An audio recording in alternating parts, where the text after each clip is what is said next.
Get started.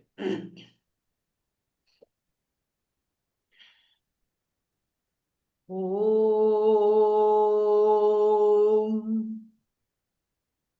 Om.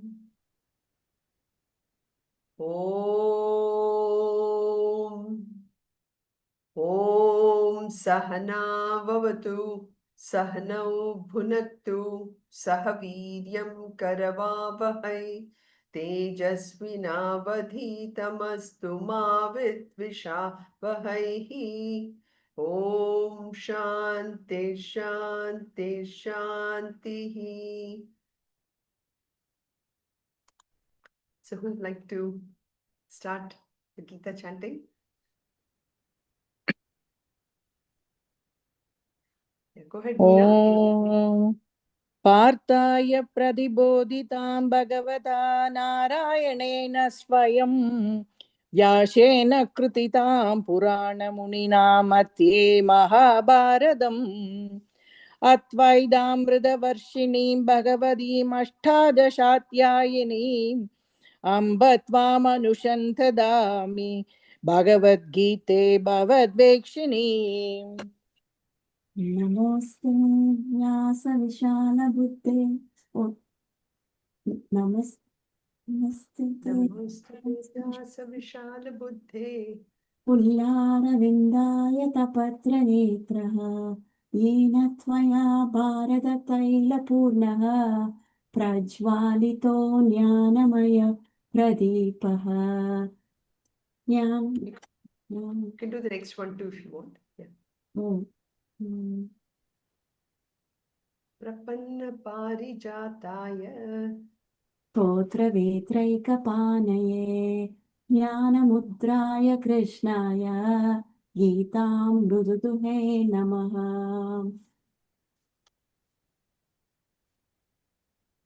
वसुदेवसुतं देवं कंसचाणूरमर्दनं देवकी परमानन्दं कृष्णं वन्दे जगद्गुरुम्.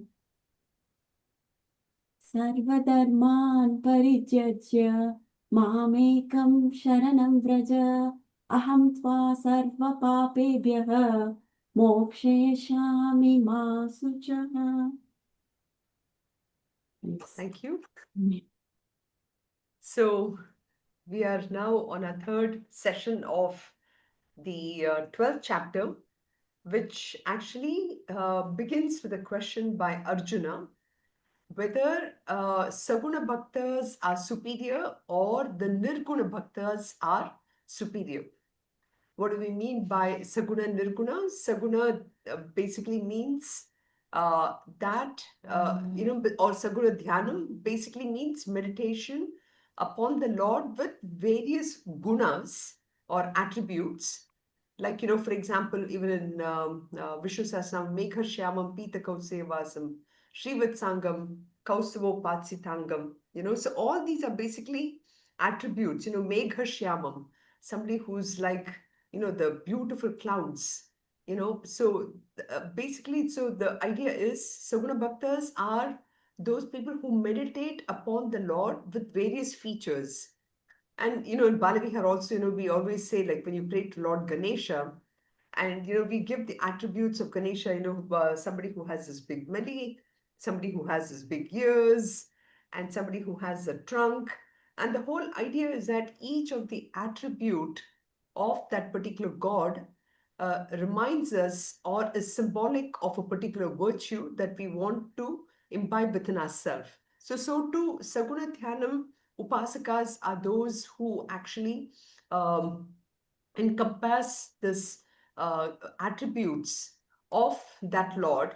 And so here, Saguna Dhyana means meditation upon the Lord with various features, whereas Nirguna Dhyanam is essentially focusing upon that Lord who is absolutely free from all features. Now, why would we want to do this, right? Why would we want to even focus upon a Lord who has absolutely no features? So the whole idea is to recognize that, features are necessary for us because we have features and it is easy for us to relate to somebody who has the features, right? I mean, think about this. If I have to meditate upon air or I have to meditate upon space, immediately my mind goes to, what is this space? What is this air? And we try to bring the space into a form which I can understand. Like, for example, I might think about the space in a cup, space in a balloon, space in something. So that's how we've been conditioning our mind too. Now, that is good in for many ways because now it allows us to focus on one object. However, sometimes what can happen, or for that matter, most of the time, this is what happens for us is when I start to focus on a particular object, immediately my association with that object develops and I go into a tangent with my mind rather than focusing on that particular object itself. Correct? So, Nirguna Dhyanam is would be even more superior to a Saguna Dhyanam because now your mind is focused on something which is absolutely without any features at all. So, this is the kind of question that Arjuna really starts off in the beginning itself to Krishna, saying that, tell me which is more superior, who is better. And in fact, he doesn't use the word superior, he actually says who is better, uh, Vittamaha, that's the word he uses, who is better prepared among these two bhaktas to go even higher. As we've always talked about, for all of us who are in this material plane, as long as I believe I'm part of this world, my goals will be only on things which are tangible, right? But we have the ability to go beyond this tangibility of objects. And therefore, we can go even higher. So that is our goal. The moksha or self-realization is really very important. And this, of course, if we compare it to the Western psychology, where you have self-actualization. I think some of you might be familiar with this Maslow's pyramid of needs and everything. In Western psychology, you have self actualization as a goal, but for us, it is even higher than self actualization, which is self realization. And self realization is an aspect or moksha, which is going to a state where I don't exist. This concept of I doesn't exist. That doesn't mean that I, as a physical body, does not exist, or even Sunitha doesn't exist. Sunitha exists, but the person who I think I am, that is Sunitha, does not think that that person is Sunitha, but somebody who is higher than that, somebody who is beyond this form, this identity, this color, this attributes, all this. So that is the aspect where, as a human being, we are capable of going. So Arjuna, therefore, is asking, tell me who is really better prepared to reach that highest level. So that's the first one and two, which we covered 2 sessions ago. And then in the last, in the last session, we actually started with 3 and 4, and today we'll go on beyond to 6, 7, and 8 also. So any questions so far, or anything that we can address before we move on to the shlokas themselves? Any questions comes to your mind as we... Hariom. Yeah, go ahead, Anand. Yeah. So usually everyone starts with Saguna Brahma, and then Correct. goes to, and then next up is then Nirguna Brahma, Correct. right? Is that the... Correct. Because to start with, one needs a form, name, and something to to start with. Absolutely. Absolutely. Yes. Okay, thanks. Yeah. No, it is. I mean, we can even try that exercise, right? I mean, suppose when I close my eyes and I say that I'm going to think about nothing, um, we can try it, and we can actually time ourselves. How quickly does the mind start to think about any object? You know, uh, obviously the first few things that comes to mind immediately will be that day's whatever I have to do that day, um, some of that thing, or somebody who's from my family, who's, the mind will start to latch upon these things. So this is why Saguna Dhyanam is very, very important, which is trying to divinize that form of the object that is coming in front of me in my dhyanam.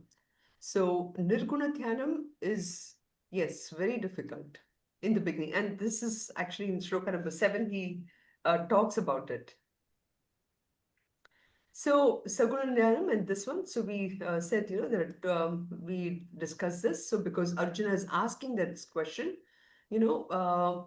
here he's describing both the bhaktas, the Saguna bhaktas and the Nirguna bhaktas. He says, Evam satati yuktaye bhaktas tvam paryupasate. That is, so the first line is addressing the Saguna Upasaka. Um, and the second one, ye cha api aksharam avyaktam. So the words from the words itself, you can see that the second line he is addressing the Nirguna Bhaktas, aksharam avyaktam. Aksharam, aksharam. Ksharam means to, something which is perishable, aksharam, and avyaktam, which is, again, unmanifest. So these two are the bhaktas which Arjuna is asking. And he says, tesham ke yoga vittamaha. So, vittamaha, again, who is the one who's better prepared to reach the higher state? So that is the question. And then in shloka number 2, you see Krishna starting to address this as to who is really this one. And he's, of course, Arjuna is again a competitive person. I mean, we all are very competitive. We always want to be better than the other person. So Arjuna is also, he suddenly recognizes that, okay, there are two kinds of people. Now let me see what Krishna is saying. So Krishna is also, of course, very smart. I mean, here he doesn't want to let down his most favorite disciple, Arjuna. But at the same time, he has to give him an idea.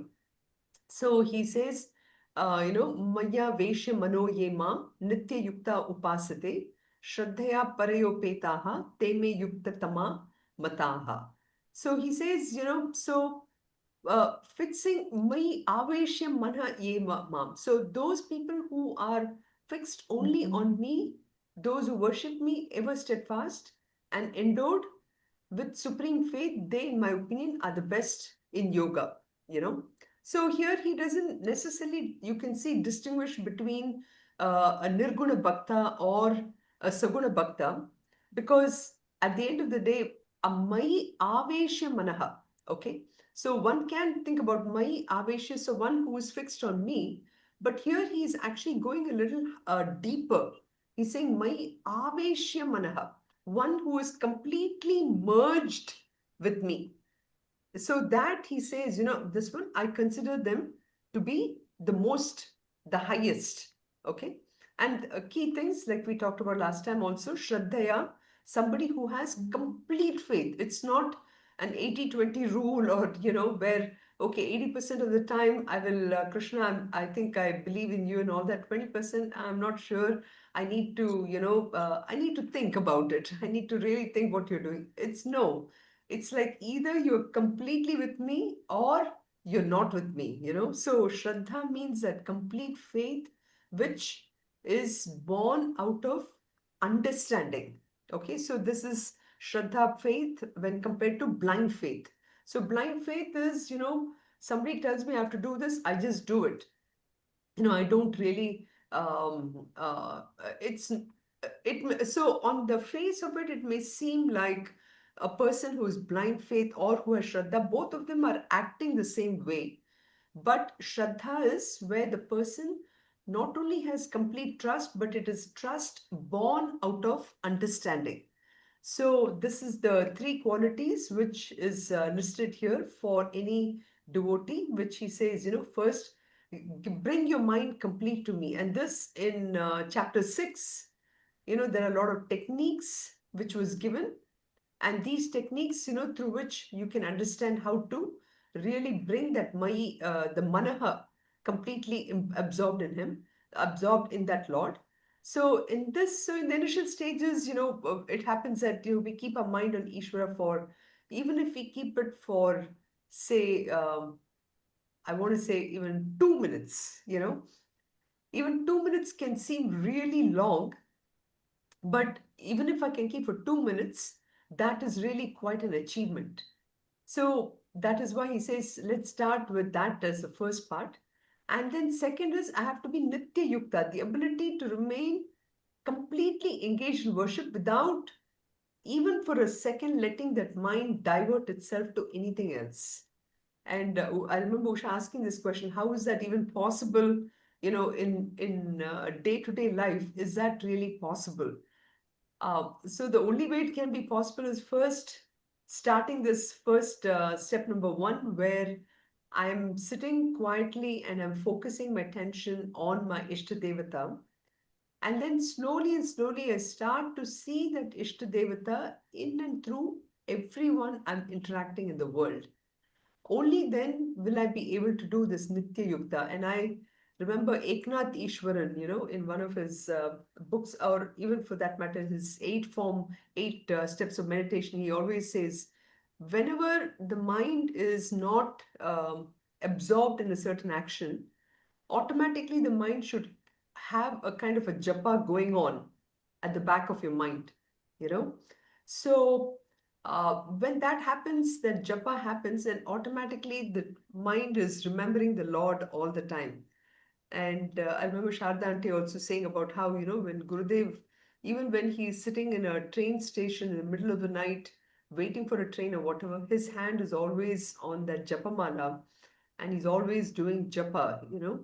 So this is again another technique, another way to always have some kind of a japamala, because sometimes the mind by itself may not be able to rest on the form of the Lord, on the action. But if I have a kind of a japamala in the hand, the movement of my fingers on each of the bead kind of jerks my mind to focus. So that is the aspect he's saying, which is, um, and again, even though this seems like Mai Manaha, Nitya Yukta, Shraddhaya, they seem like it's kind of very easy to attain, but he's basically, Krishna is choosing these words, Nitya Yukta, Shraddhaya, all these words he's using because ultimately the thing that is required from Arjuna is Aveshyam. Avesha is this complete merging of myself with the Lord, you know. So to describe that kind of a concentration, I need to have these three. So that is why these three words are very carefully chosen here. So again, the question that was asked is about Saguna and Nirguna, and we saw it last time also. So, Saguna Bhaktas are superior, he says, but Nirguna Bhaktas attain me. So, words very carefully chosen by Krishna. Between the two sentences, somebody who's looking at it will say that, oh, okay, this means anyway the same thing, right?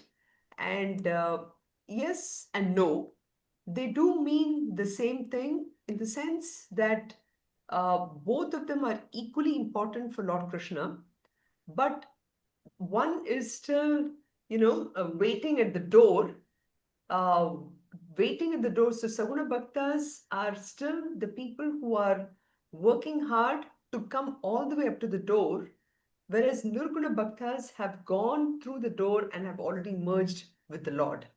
You know, that is to say, so to Anand's point, when Anand asked a question, so about Nirguna Bhaktas versus Saguna, can I start with becoming a Nirguna Bhaktas?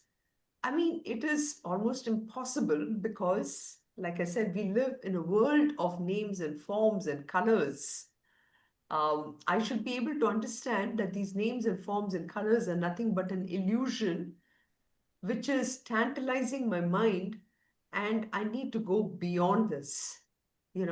So that is why we all are actually Saguna Bhaktas, and we are waiting to have an understanding that these names and forms are illusions.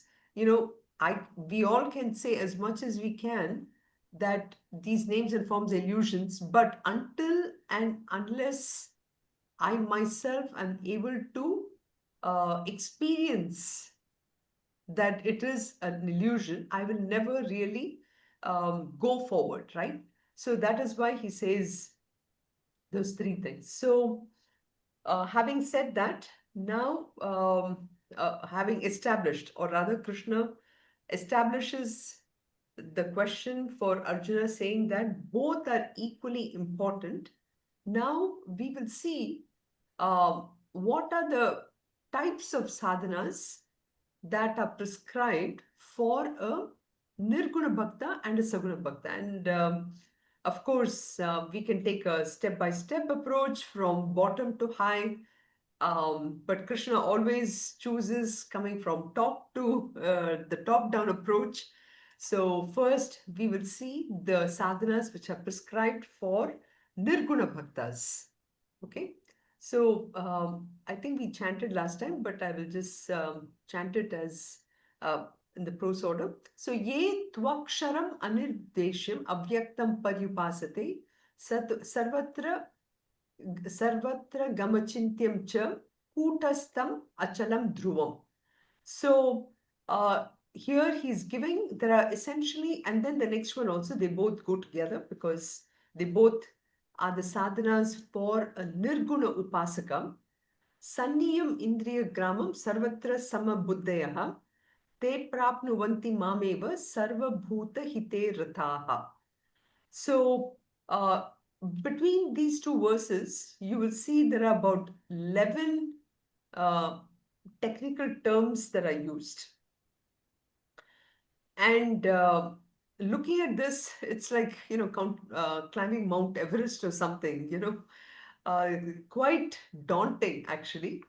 But then that is really the main reason here because, Anand himself, like when he asked this question about Nirguna Bhaktas, why do I even bother about being a Saguna Bhakta when the Nirguna Bhakta position is what I really want to get to, right?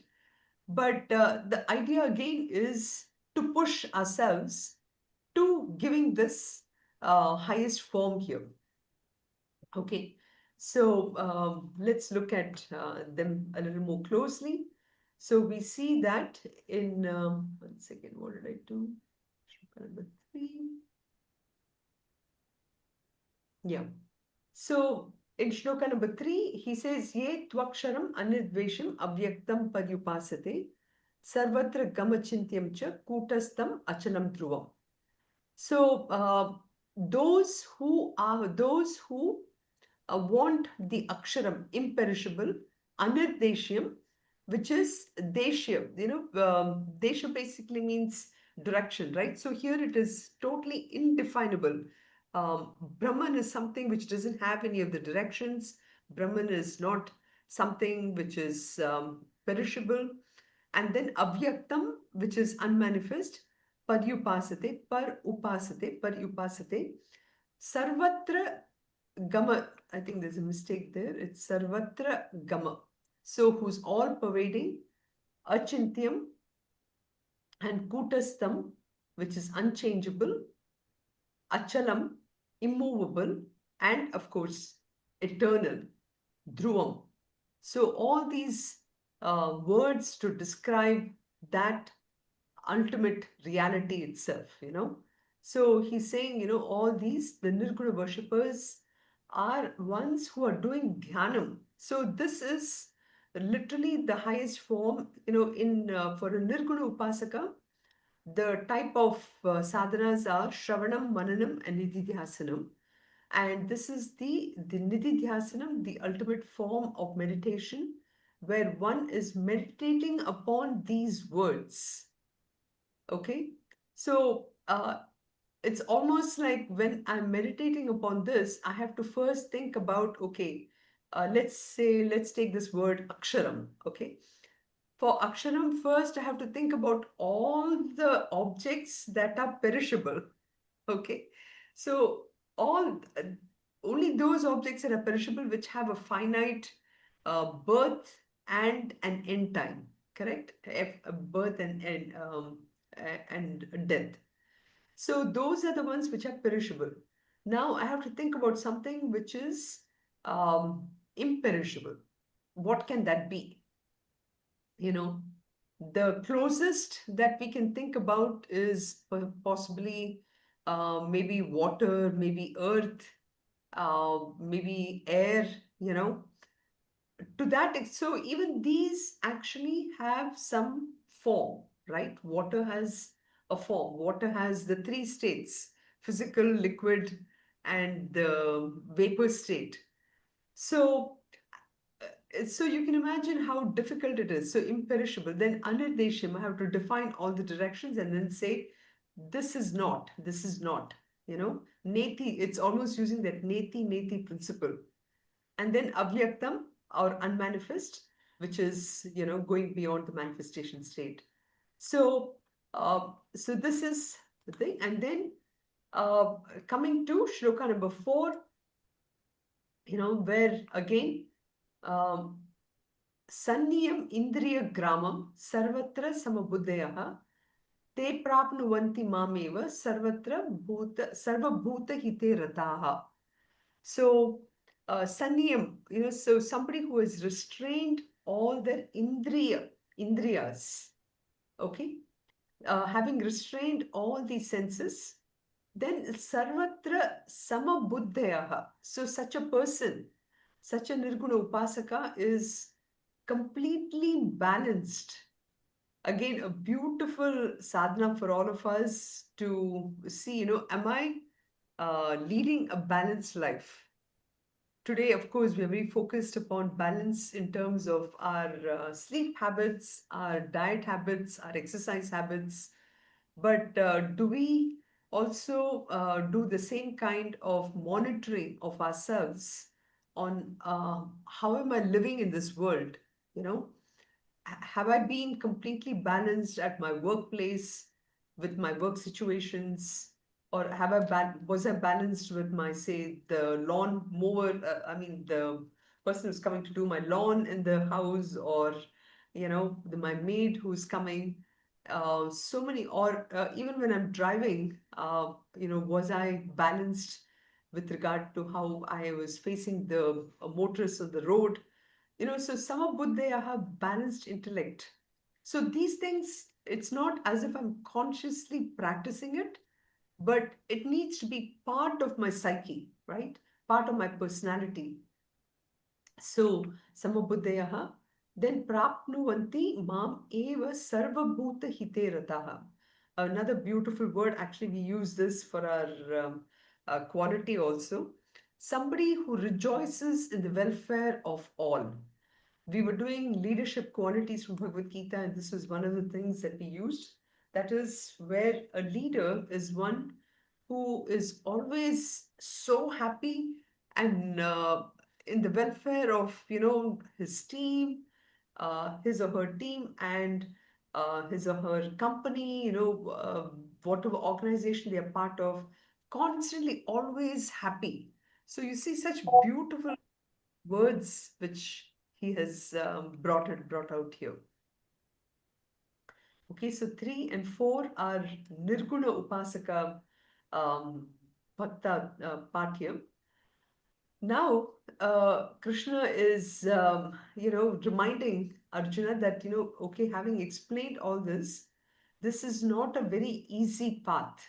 Okay, so I'll just chant this and then we'll look into the meaning a little more closely. क्लेशोऽधिकतरस्तेषाम् क्लेशोऽधिकरस्तेषाम् अव्यक्तासक्तचेतसाम् अव्यक्तासक्तचेतसाम् अव्यक्ता हि गतिर्दुःखम् अव्यक्ता हि गतिर्दुःखम् देहवद्भिरवाप्यते देहवद्भिरवाप्यते. So he says, greater is their trouble. Kleshaha adhikatara tesham. So um, it's really, really difficult here. Klesha, what he's referring to is that it's the difficulties, the difficulties which are there for a Nirguna Upasaka, okay, is very difficult because Avyakta Sakta Chetasam, the mind is, mind finds it very difficult to get attached to something which is not there, okay, unmanifest. When I say it is not there, what I mean is where my physical eyes are not able to comprehend it, okay. So great is the difficulties for those for a Nirguna Bhakta whose mind, for not Nirguna Bhakta, meaning that that path is difficult. Avyakta hi gati dukkham dehavad bihi avapyate. For the goal, that is this unmanifest, something which I cannot see, hear, touch, all those are things what we are calling here as the unmanifest. It's almost next to impossible for my mind to go to those things which I cannot feel, touch, hear, all that, for the embodied to reach. So the person, Dehavat Bihi, that is a person who is attached to the body. Okay. Dehavat Bihi, the embodied, but the somebody who is this one. So, so for the majority of us, who want to become such a devotee, it is adhikataraha kleshaha, very difficult to worship Ishvara in this formless form. Main reason being that our sense of attachment to the body, it sort of creates a wall, a kind of a separation between myself and that Ishvara. So why does it happen? It's because, we are carrying within us so many conditionings from so many lifetimes. And this conditionings automatically comes to my mind when I sit for dhyanam and creates this barrier between me and Ishwar, and therefore it is very hard to cross that. And therefore, you need extreme viveka, vairagya, all the shat sampati in tattva bodh, which we have learned, viveka, vairagya, shat sampati. So you need extreme vairagya or detachment for this. And this is what in Kathopanishad also, it says, Kshurasya dhara nishita duratyaya durgam patastat kavayo vadanti. Kavayoho vadanti. So Kavayoho, that is great sages, Kavihi, great Kavihis, they actually say that this path of for a Nirguna Upasaka is extremely difficult. It's like walking the razor's edge. In fact, it was interesting. The very first time when I came across the word razor's edge was by the title of this book by Somerset Maugham. Um, and only later I realized that this word razor's edge is actually it comes from Kathopanishad, where it says, that it's like walking on the edge of a razor. It's that difficult is this path for somebody who is following the Nirguna path, you know.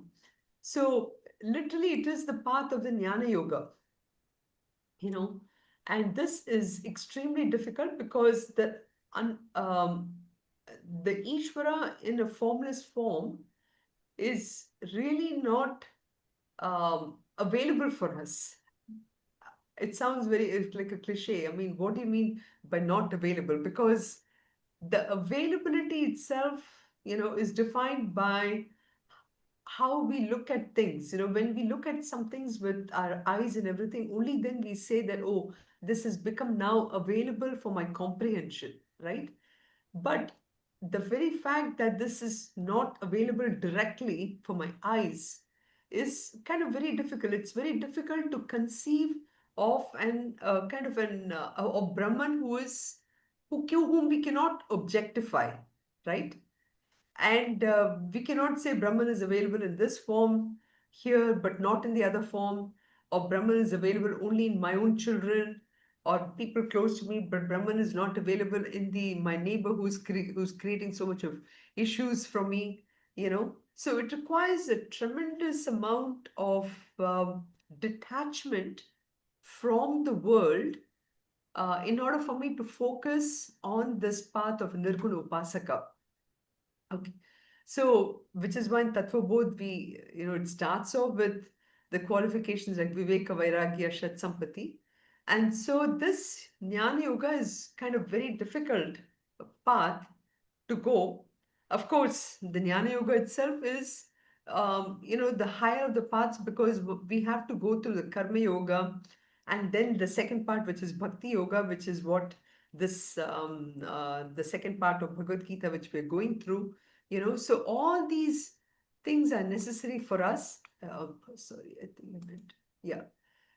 So that is why this Katha Upanishad mantra is very critical to remember here, that this is a razor's edge path itself is, yeah. So in Atma Bodh, I know having talked about Tattva Bodh, I thought I'll just throw in this text also. In Atma Bodh, Shankaracharya very clearly says uh, the only way that I can actually sort of give up this world, okay, because this world itself is a creation of my own mind, correct? The way I look at the world can be very different than how, say, Jayashree looks at the world or anybody else who looks at the world.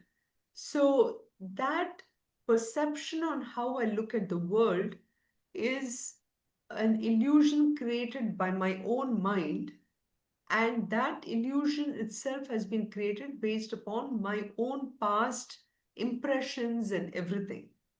Now, what these impressions done? These have actually created a barrier so that it prevents me from looking at the world as is. So these impressions have basically made me ignorant of the reality of the world. So now who can remove this? That ignorance which has led to this creation of this illusion, and where this illusion is a barrier, can be removed only through, ultimately through the Shastras. The Shastras are the only ones who can actually tell me that this world is not the same as how you'll be looking at it. So that ignorance can be removed only through the knowledge which is there in the Shastras, right? So that is what in Atmabodh it says, Aviroditaya karma na vidyam vinivartayet, vidya avidyam nihantyeva tejas timira sangavat. Okay, it's one of the very first shlokas in the Atmabodh, where it says the only way you can actually remove ignorance is by knowledge. So it's almost like, when the room is dark, how can you remove the darkness out of the room? It's only by shining light, right? So by shining light, you can remove the darkness out. So too, the darkness of ignorance which is there in my mind can be removed only through the light of knowledge. It's like this. I mean, if I'm studying chemistry and if I'm studying the chemistry of materials, the only way I can understand the chemistry of a material, say, let's say, for example, if it is cellulose or something which is made with a certain amount of carbon, hydrogen, and oxygen atoms, I can do that only when I study chemistry of it. Then I recognize that this is made of so much amount of carbon, hydrogen, oxygen atoms. And by doing so, the ignorance of what cellulose is made of goes away with that knowledge, right? So too for all of us, the knowledge of the world can be removed, the knowledge of the world can be strengthened only by first removing the ignorance of what I think the world is made of. Today, I think the world is made of all these um, materials and everything, right? But then It is actually through quantum studies and everything where we find that these materials themselves are actually not in a solid form, but they're more in the form of a wave and everything. And once I recognize it, then I realize there is this whole solidification that I see in front of me is all mainly in my own mind, right? I have created this world, the solidification is there, and this is why I have given a lot of reality to the world, because when something is so solid and something which I have strengthened my understanding through the impressions created by my sense organs, I give a lot more reality to that, right? So this is the whole thing for a Nirguna Upasaka is something that we have to study so through the methods of Jnana Yoga. So that is why in the beginning, it's very easy for us to start off initially our journey of spirituality through Karma Yoga, you know. But even Karma Yoga by itself is not that easily possible if I don't bring a certain amount of devotion aspect, some amount of divinity into my actions. So, this shloka which we've gone through before, so that's why Krishna says, Jnana Yoga is very difficult, and you have to necessarily, understand that. And that's why he says, Raja Vidya Raja Guhyam Pavitram Idamuttamam Pratyakshasavagamam Dharmyam Susukam Karturavyayam. So, we have to understand that Jnana Yoga is the easiest, provided, Dharmyam Susukam Kartum Avyayam. It can be very easy if I have totally understood what it really means. But if I have not understood it, it can be the most difficult one. But it is the highest of form of knowledge. Raja Vidya, Raja Guhyam, Pavitram Idam Uttamam. So, um, one of the most important, not one, the most important knowledge, and that can be made easy so long as I understand in its proper manner. So, shlokas, so that is the 3 and 4 and 5. Now, coming to 6, so basically one may say, so does that mean it's really difficult? Does that mean that, I cannot access this form of this one? Does it really mean that our spiritual journey ends here? So Shri Krishna, therefore, he addresses the needs of Saguna Upasakas from the shlokas 6, 7, and 8, where, he transitions from Nirguna to the Saguna Ishvara Dhyanam.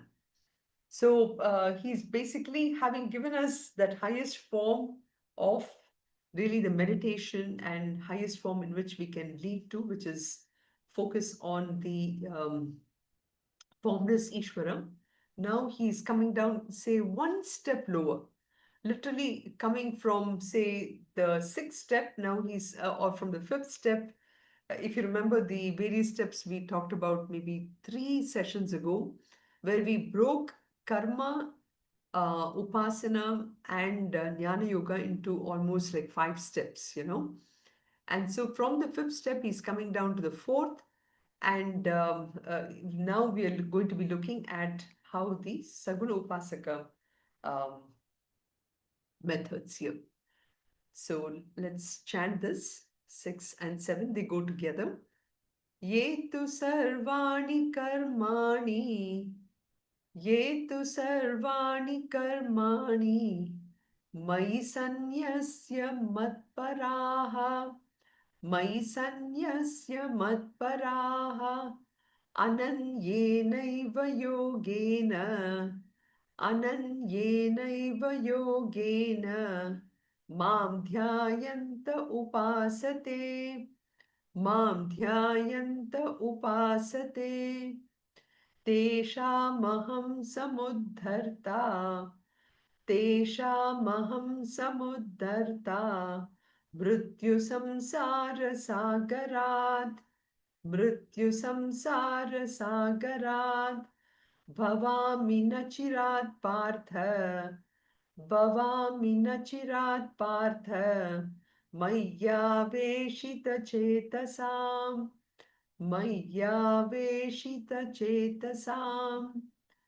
So here he is starting to talk about the Saguna Dhyanam, about, starting with Ye tu sarvani karmani, that is those Ye tu, Ye referring to those devotees who have sarvani karmani, that is all the actions, Mai, who have actually renounced all those actions in me, sanyasya matparaha. This word matparaha, we have come across that in chapter 11 as well. So matparaha being that ultimate goal, and so they regard me as their a supreme goal. So ananye naiva, who's with single-minded devotion, ananye naiva yogena, mam dhyayanta upasate, who are meditating upon me and worshipping me. Okay, those devotees, tesham, for them, that is aham samudharta. So for them, that is the Saguna Upasakas. Okay, I liberate them from the mrityu samsar sagarat, mrityu samsara sagarat, from the ocean of samsar of births and deaths, and immediately this na achirat, like immediately. So the way he's, that's why, there is almost no difference between Nirguna and Saguna Upasaka here. He says, not even, I will not wait even for a second. Na achirat partha. He's saying, I will definitely liberate them. Bhavami nachirat partha. Mai aveshita chetasam. For their minds are already set on me. So somebody who's already set on me, I will take them completely out. So somebody who's dedicated to me, where all actions are dedicated, ye tu sarvani karmani, and who is matparaha, who has kept me as a supreme goal, and who is ananyena eva yogena, who's single-minded devotion. Again, in this day and age, very hard to develop the single-minded devotion, because the mind is has been taught to be fragmented by all these wonderful social media and everything. Ananye naiva yogena mam dhyayanta upasate. So when these steps are perfected, these three, how long does it take? So Krishna is saying, not even a second. Immediately, I will be there to take you out of this samsara birth and deaths. So again, it is not a physical movement of taking one person out, but basically Krishna is giving that knowledge which will allow me to understand that the world that I'm living in is actually, it depends on, it depends upon how I'm looking at it. If I look at the entire world as nothing but Krishna, Krishna everywhere, then my actions, everything will be so pure, and I can, be, have only divine actions. But on the same lines, I will also be able to recognize the temporal nature of the world. So that is what he means by taking a person out from the ocean of samsara of birth and death. So that knowledge is given to the person. So that is the Yetu Sarvani Karmani, Mai Sanyasya Matparaha. So Krishna is giving that assurance that I will be able to take you out. Again, Ananyena Eva Yogena Mam Dhyayanto Upasate. So, being able to, but the key things again, what he's asking is to have that single-minded devotion. So in shloka number 7, he basically says, how does he free himself? Basically, this, Tesha Maham Samuddarta Mrityu Samsara Sagrat Bhavami Nachirat Partha Maya Veshita Chetasam. So he takes them completely out of the sab by giving that knowledge and getting that person out. And a somewhat similar shloka, we had already seen this in chapter 9, Ananyas Chintayanto Mam Ye Jana Paripasate Tesham Nityabhiyuktanam Yogakshemam Vahamyaham. And so he basically gives him that assurance of um, the bhakta to take him out. So now we have seen that the the sadhana for both Saguna and Nirguna Upasakas, they're somewhat similar. But one is having the form of the Lord in front, and the other one is completely without the form. And in order to be able to meditate upon a formless, you can see how much our knowledge has to be even more firm. And that is why the word Shraddha is brought in order to bring that faith element as well in a Nirguna Upasaka, because you don't have the form in which you're meditating. So, Hari any Om. questions? Yes. So there is basically no difference between these two slokas, Ananya Chintayanto Mam, and then in the seventh sloka here. There's no major difference, right? Between for a Nirguna Upasaka and a Saguna Upasaka. No, Right? remember you quoted Ananya Chintayanto Mam Jana Pariyubhashate Nesha Desham Nityam Yuktanam Yogakshemam Vahamyaham. So Correct. that, and then this 12th chapter 7th sloka. Is there Correct. any major difference? So, yes, a very good question. So, let us look at it. So, we have this is the shloka number 9. Here he's saying Yoga Kshemam Vahamyaham. I will give you all the Yoga Kshemam,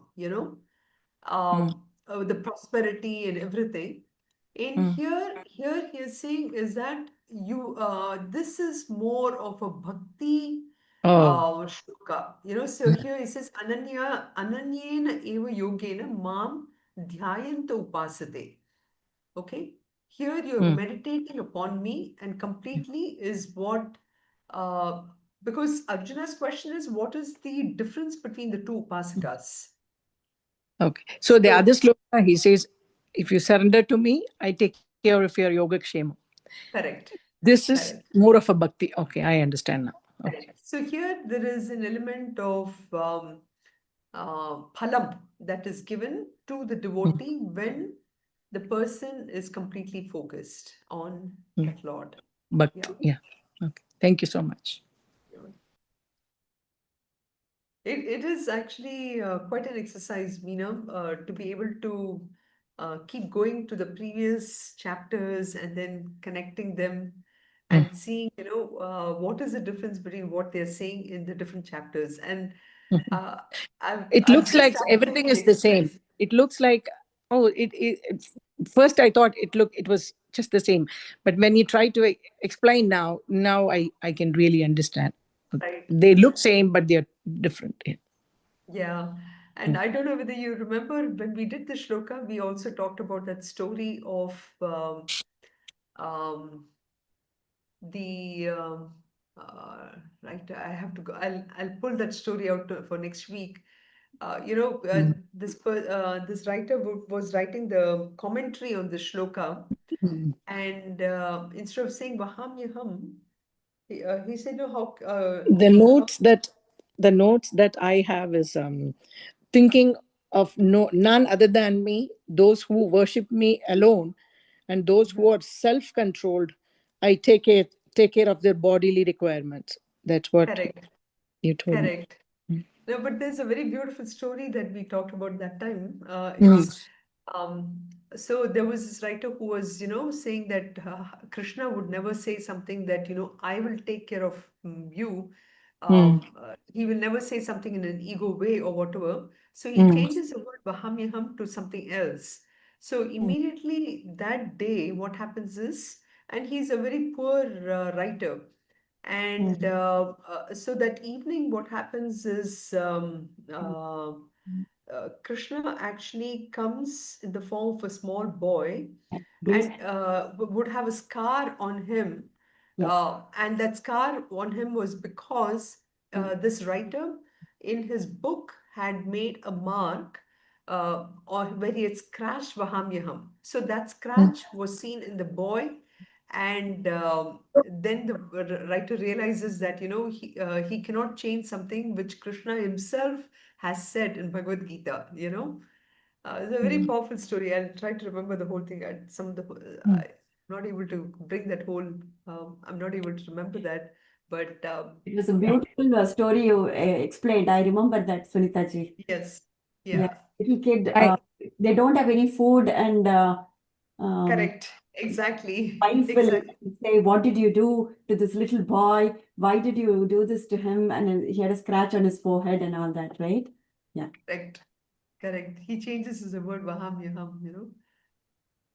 And even in chapter 9, you said about you briefed about bhakta, 5 conditions to be a bhakta, and you said it's very important. One is develop devotion to me, make me as your ultimate goal, don't lose sight of me as the goal, convert every moment of your life into a purification exercise, always surrender to the Lord, and do everything with Lord's blessings. So I Correct. mean, you talked about bhakta even in chapter 9. Right, Mm. right. It's so good. Yeah. Thank you So so much. you're welcome. You're welcome. And we will do that. We'll go back and forth like this, comparing some of these shlokas. It'll just reinforce what we're studying here. Yeah. And we recollect a lot of information that you Mhm. shared with us. So Definitely. And Hariom, one question. yes, Anand. Somebody wants to speak to them. Go ahead. No, no, Okay. go ahead, Anand. Sloka 7, it says, Teshamaham samuddarta muchi samsara sagarat. So that means, he's going to lift from the samsara sagara, right? Correct. Okay. Mm-hmm. So then is the meaning, then the devotee will be in the path of, uh, in the path of Bhagavan or in the path of moksha? Is that the Correct. way to understand? Yes, yes, absolutely, absolutely. So here, again, as I mentioned earlier, it is not as if it's a physical. Krishna is not saying that, okay, now give up everything, come with me to the Himalayas and we'll sit in a cave, meditate. That's not what he's trying to say here. The ocean of samsara, um, Krishna is saying that, I'm giving you that knowledge which will allow you to look at the world as is. And once we understand that the world is not this world of names, forms, and things which I'm attracted, but it is nothing but that ultimate Ishvara who has taken the form of this whole world, so that's the knowledge, and that's what he's saying. Do I become without delay? So nachirat, not even for a second there is a delay, and he is he's basically giving him that knowledge to reach the highest. Thanks.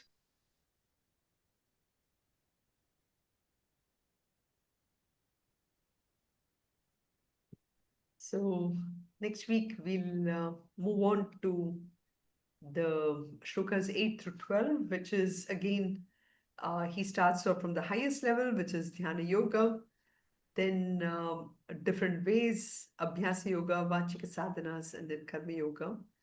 We'll go through all these sadhanas again, which will help us, focus our mind, this ananyas chintayantu mam. We can do that.